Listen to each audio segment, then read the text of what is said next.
For years, one name ruled the world of drug lords: Pablo Escobar. A man so powerful he declared war on entire governments. But after his fall, a new legend rose from the shadows. A man just as ruthless, just as cunning, and some say, even more dangerous. His name? Joaquín El Chapo Guzmán, the mastermind behind the Sinaloa cartel, a billion-dollar empire built on drugs, deception, and deadly ambition. Unlike Escobar, who died in a bloody shootout, El Chapo had something even more terrifying: the ability to disappear. Twice he vanished from maximum security prisons. Twice he humiliated governments. And even when he was finally caught, rumors swirled. Was it really the end, or just another illusion? This is the shocking, untold story of the man who outsmarted the world, El Chapo. Why El Chapo? Joaquín Guzmán wasn't always El Chapo. He was once just another nameless smuggler in the mountains of Sinaloa. But in the ruthless world of the drug trade, power isn't given, it's taken. And Guzmán knew exactly how to take it. But why him? What made Joaquín Guzmán different from the countless others trying to break into the business? The answer? Vision. While other traffickers focused on smuggling drugs across the border in small batches, El Chapo thought bigger, much bigger. Instead of hiding drugs in car tires or suitcases, he built tunnels, sophisticated underground highways stretching beneath the U.S.-Mexico border, allowing his cartel to move tons of narcotics undetected. No one had ever seen smuggling on this scale before. But it wasn't just tunnels. El Chapo controlled an entire logistics empire: trucks, boats, submarines, even airplanes. If there was a way to smuggle drugs, he had perfected it. By the late 1990s, his cartel was generating billions, making him one of the most powerful men in the world. And with that power came enemies. Cartel wars erupted. The DEA, FBI, and Mexican authorities were all closing in. But as history would prove, no prison could hold him, no enemy could break him, and no law enforcement agency could outsmart him. At least, not for long. The rise of El Chapo. Joaquín Guzmán wasn't born into power. He was born into poverty, deep in the mountains of Sinaloa, Mexico. As a child, he saw nothing but hardship. His father was a cattle rancher, but young Joaquín saw an opportunity, an underground empire that would make him one of the most powerful men on earth. By the 1980s, El Chapo was climbing the ranks of the Guadalajara cartel, working under the infamous Miguel Ángel Félix Gallardo. When the cartel fell, El Chapo seized his moment. He founded the Sinaloa cartel, an empire built on cocaine, heroin, and sheer brutality. His empire spread like wildfire. By the early 2000s, the Sinaloa cartel controlled nearly half of all drug traffic into the United States. But with great power comes even greater enemies, and the authorities were closing in. Capture, 1993. In 1993, the walls started closing in on El Chapo. After years of dominating the drug trade, the law finally caught up with him in Guatemala. But his capture was no accident. It was the result of a bloody war between cartels, political pressure, and a single mistake that would cost him his freedom. El Chapo was on the run after an assassination attempt against a powerful rival had gone horribly wrong. Gunmen, allegedly working for Guzmán, had ambushed a car at Guadalajara International Airport. But in the chaos, they made a fatal error. They killed the wrong man. Their target, Cardinal Juan Jesus Posadas Ocampo, was a highly respected Catholic archbishop. His murder shocked Mexico and put every law enforcement agency on high alert. The Mexican government had no choice. They had to act. They turned their full attention to bringing El Chapo down. With the DEA closing in and cartel rivals looking to betray him, Guzmán fled to Guatemala, hoping to lay low. But someone tipped off authorities, and in June 1993, he was captured without a fight.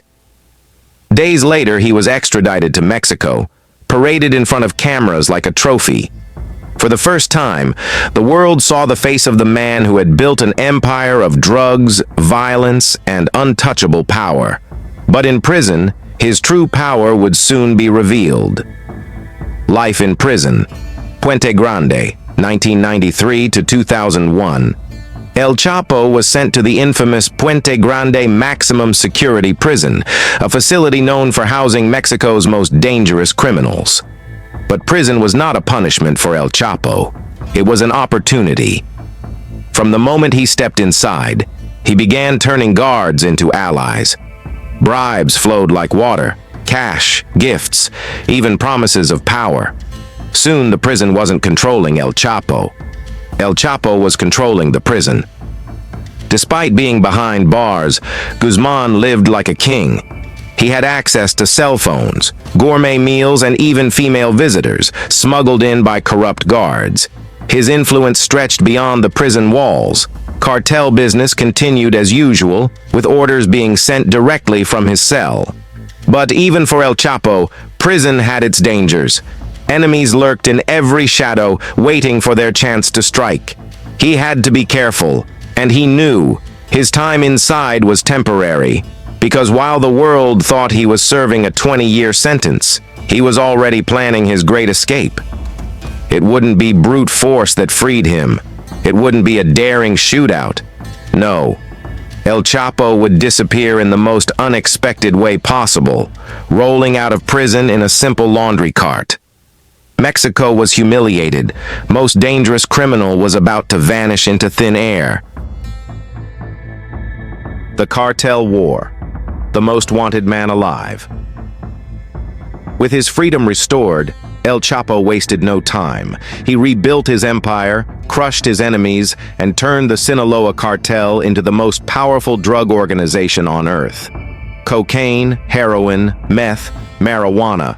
He flooded the United States with more drugs than any other cartel in history. But power comes at a cost. The war with rival cartels escalated. Cities turned into battlefields. Corrupt politicians, law enforcement officers, and even military leaders played both sides, taking bribes while the streets ran red with blood. And yet, no matter how many people wanted him dead, El Chapo remained untouchable. The DEA, the FBI, Interpol, all of them were hunting him. But Guzmán was always one step ahead. The second capture. For over a decade, El Chapo was untouchable. The DEA, FBI, and Mexican authorities were all hunting him. But in 2014, they finally had their moment.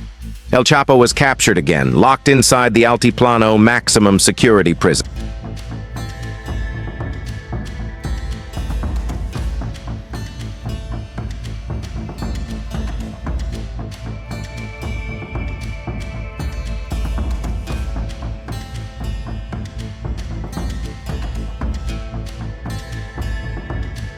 It was supposed to be impossible to escape.